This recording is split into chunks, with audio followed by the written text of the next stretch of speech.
Hello, friends. I'm Roger Ruby. I want to talk to you today about how adversities that we face can, in fact, come a blessing. You may have heard this idea that the roadblock, the adversity, the obstacle is the way. And it's absolutely true because within the challenges that we face, we also have the seeds of incredible opportunity to learn and to grow and to expand ourselves as humans, to up level. But how do we get there? Because that sounds kind of pie in the skyish, doesn't it? Oh my God, adversity after adversity after adversity. Sometimes life can get pretty darn relentless.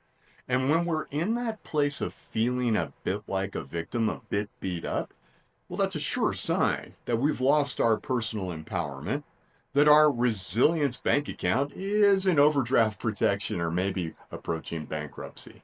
So we've got to do something about that. We have to build up our resilience reserves to get to the place where we see adversity as an actual blessing. Now, let's think about that concept for a moment. There's an extreme example that I heard recently that I think is pretty impressive, and it has to do with the inventor Thomas Edison. At one point, he was well established, his career was going great, and he had a research facility where he was doing his work, and he had a huge team of people. He had decades of research in there, he had new experiments, he had secret stuff that he was developing, all of it in one place. And that building happened to catch fire.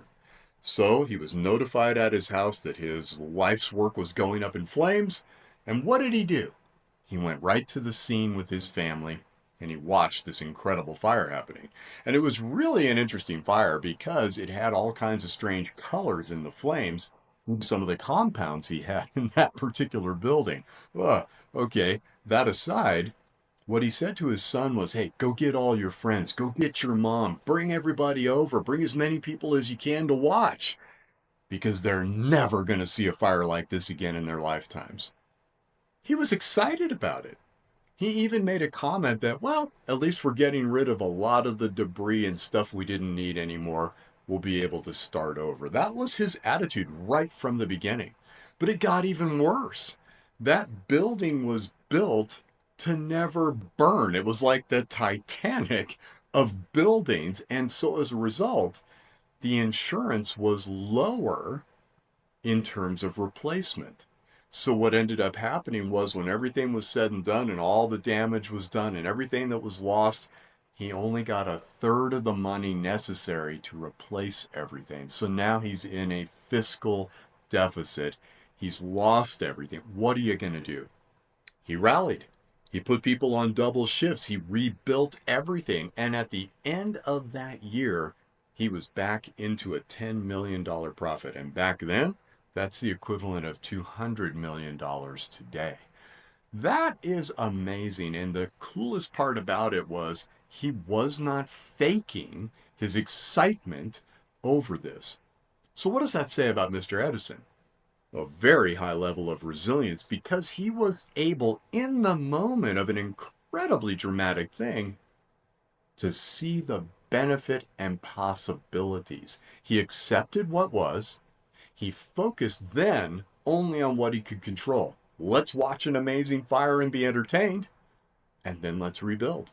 And not only rebuild, but let's rebuild something better. You see, that's the seeds of opportunity. He's looking for those seeds within the tragedy. Now, the only way that we can do that is if those resilience reserves are very high, if our heart is peaceful and open and without fear. If we think back to the different times in our life where we've all faced our own adversities, maybe not as dramatic as Mr. Edison, or maybe more so, and you've made it to this point. You're still here. That means you navigated those adversities. And you probably did better with some than others, but I'm willing to bet the vast, vast majority of you leveled up. You gained wisdom minimally so that you didn't have to repeat that again. Many of you not only leveled up with wisdom about how not to repeat the same challenge, adversity, mistake again, but you decided to let it amplify you, to grow. And now you're in a new place and you got more confidence. You're more empowered. Empowerment, that is true resilience. So, how in the world do we cultivate that when the sky is falling, right? 3D reality. Right now in the United States, we're in our election cycle. You want to see crazy? Yeah, take a look at the circus happening right now. And man, everything they say is the sky is falling. You should be fear filled. You should be divided against each other. And it goes on and on and on. Never ending. Turn that crap off and let your mud settle. What does that mean? We're all stirred up. We're all agitated. You cannot move through adversity from a place of mental hijack. You're wrapped around the axle about something. It's not going to work. You will not be able to move through the adversity with ease and grace when you are mentally hijacked. So let our mud settle. This is a Buddhist term. Imagine going down to a river, got a big jar, you fill it full of water, you set it down, it's all stirred up. Come back a couple hours later, all that mud is settled. Now the water's clear. The obvious correlation here is when we let our mud settle. In other words, when we do the mindfulness and resilience practices that allow us to be calm, centered, alert, ready. Now this is working. And the new orientation is, yep, that's not a fun experience I'm going through right now, but I'm going to look for the seeds of opportunity that are in there. That's the magic. But how do we get there? It's fine to say these things. Oh, Roger, the obstacle is the way. Yay, this bad thing happened. I'm going to look for the good. If you're coming from that attitude of, come on, man, that's pie in the sky, it's hyperbole. No, you've misread this entirely. That's like painting lipstick on a pig, because at the end of the day, that's still a pig. So how do we cultivate a calm, centered, and balanced perspective no matter what's happening? It's through mindfulness practices and resilience building practices. And the best one I know is breath work. Now you can search our channel. We've got a lot of training on breath work.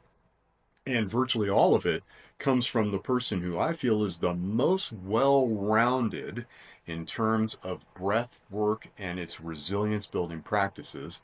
And that is Patrick McKeown, who wrote The Oxygen Advantage. So we've got some little snippets here and there that show you exactly how to begin to let that mud settle. And once you're in that place of restoration, you've got more money in your resilience bank account. Now you're in a place when the adversity comes to receive that, to accept what is, and then focus on the aspects of it that you can control so you're moving forward. Now, all that said, I know that sometimes we get stuck. There's times where I get stuck, and I practice these things every single day. So what do you do when you get stuck?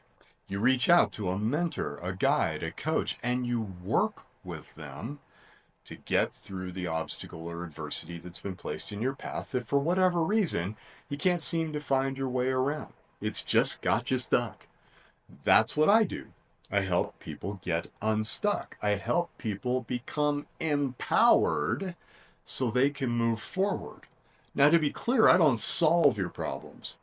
I encourage you, guide you, nudge you, kick you in the ass, hold you accountable to solve your own problems. So if you're stuck and you need a boost, you need a hand to get to the next level, just reach out to me at my website, rogerrugiresiliencecoach.com. It's what I live for, and it's what fills me with the most joy is when I can help someone move through their obstacle with a whole lot more ease and grace than if they tried to do that on their own. That's how we get to the place where we can accept an adversity and see it for what it really is, for what it contains, blessings and opportunities.